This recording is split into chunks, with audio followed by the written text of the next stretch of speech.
अस्सलामुअलैकुम नाजरीन कराम, नई वीडियो में आपको खुश आमदीद कहते हैं। जस्टिस काजी फ़ायज़ ईसा साहब का आज पहला दिन था और बहुत अहम मुकदमा था।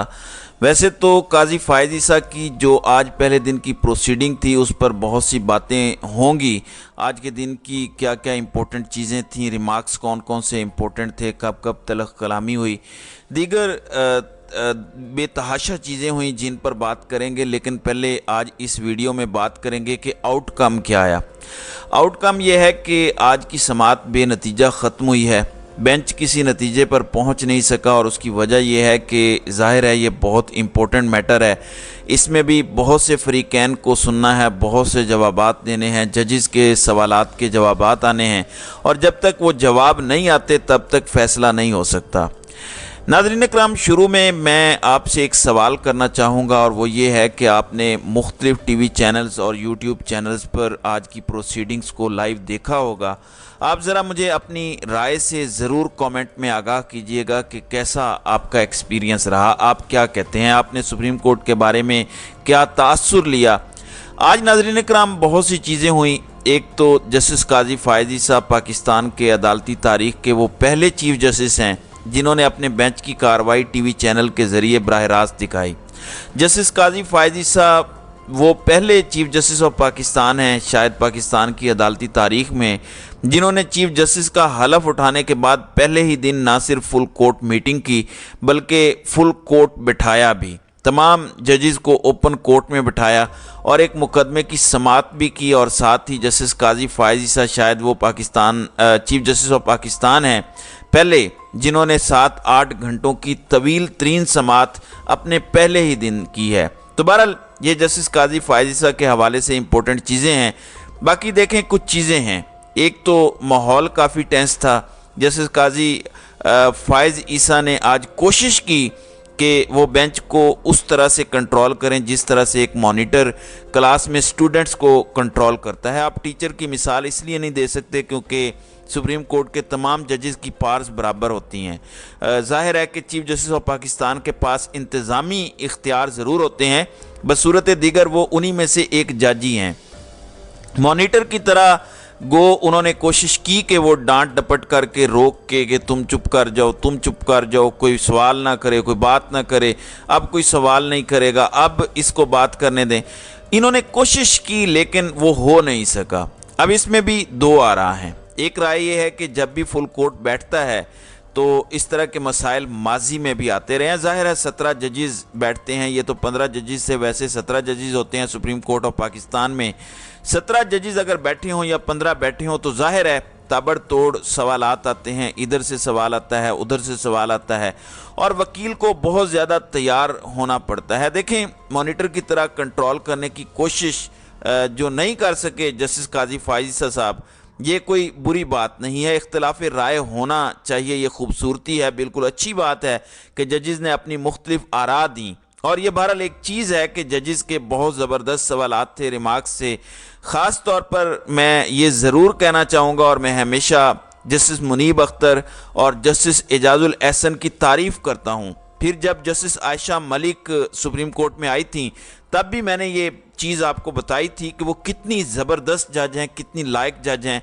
उनके पहले दिन से ही जो सवालात थे, जिस तरह से उनकी पार्टिसिपेशन थी प्रोसीडिंग में, उससे पता चल गया था कि उनका काबिलियत का लेवल क्या है। यही वजह है कि मैं हमेशा ये कहता हूँ कि सुप्रीम कोर्ट ऑफ पाकिस्तान में जजेस सीनियरिटी की बुनियाद पर नहीं आने चाहिए बल्कि काबिलियत, सलाहियत, अहलियत, उनकी जजमेंट्स इस बुनियाद पर आने चाहिए।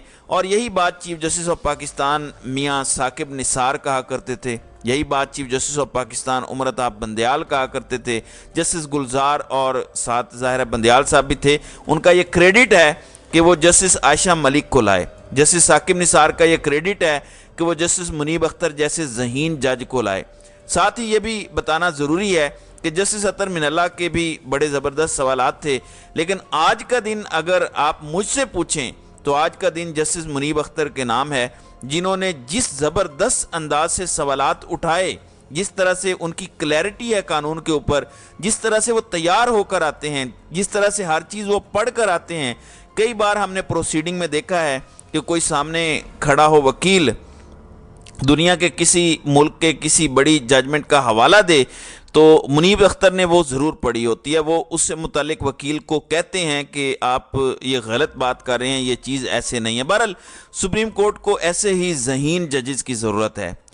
नाज़रीन इकराम, काजी फ़ायज़ ईसा के जहाँ पे बहुत से प्लस पॉइंट्स हैं, वहाँ पे हर जजेस के कुछ इश्यूज़ भी होते हैं और काजी फ़ायज़ ईसा के टेम्परामेंट का इशू है।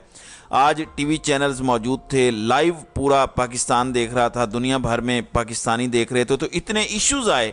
आप खुद अंदाज़ा लगाएं कि जब कैमरा नहीं होगा तो क्या होता होगा। इनके टेम्परामेंट के बहुत से इश्यूज़ हैं।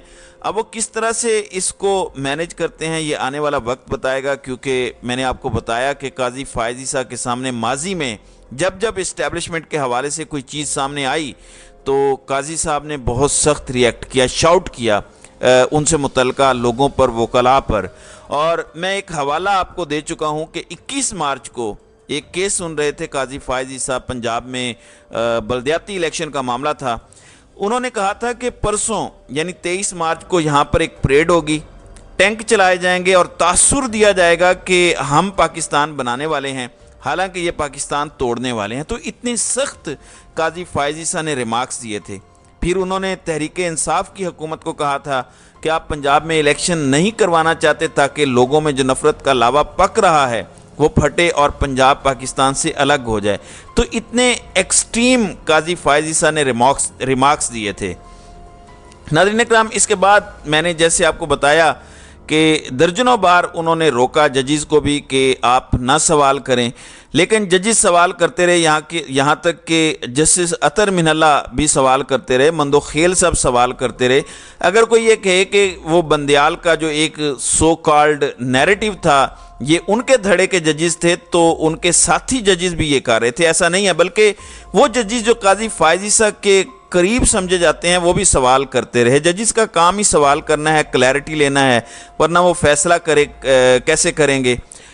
नाज़रीन इकराम, इसके बाद हैरान कुन एक बात थी जस्टिस मुसर्रत हिलाली, जिनके बारे में ये तासुर दिया गया था कि वो जस्टिस काजी फ़ायज़ ईसा की अंधी तकलीद करने वाली हैं, आंखें बंद करके चलने वाली हैं। ऐसा नहीं है। आज उनके रिमार्क्स से पता चला कि उन्होंने ज़बरदस्त सवालात किए और उनके सवालात का आपको बताऊंगा। उनके सवालात के बाद यहाँ तक कि एक वकील साहब ने कह दिया कि फिर 8-7 हो गए, यानी 8 हो गए काजी फ़ायज़ ईसा के ख़िलाफ़ जजेस, 7 हो गए उनके 7 जजेस, और 8-7 से ये फैसला आएगा और काजी साहब फंस गए हैं। लेकिन अभी ये कहना कबल वक्त है, क्योंकि दूसरी तरफ से मोहम्मद अली मज़हर ने ऐसे सवालात किए, रिमार्क्स दिए, जिससे दूसरा तासुर गया। हालांकि वो स्टे देने वाले जजेस में से थे, लेकिन अब उनका मौक़िफ़ उस मौक़िफ़ के ज़्यादा करीब है जो काजी फ़ायज़ ईसा का है। तो ये अभी सवालात हैं, अभी रिमार्क्स हैं, अभी आप कुछ भी फ़ाइनल नहीं कह सकते।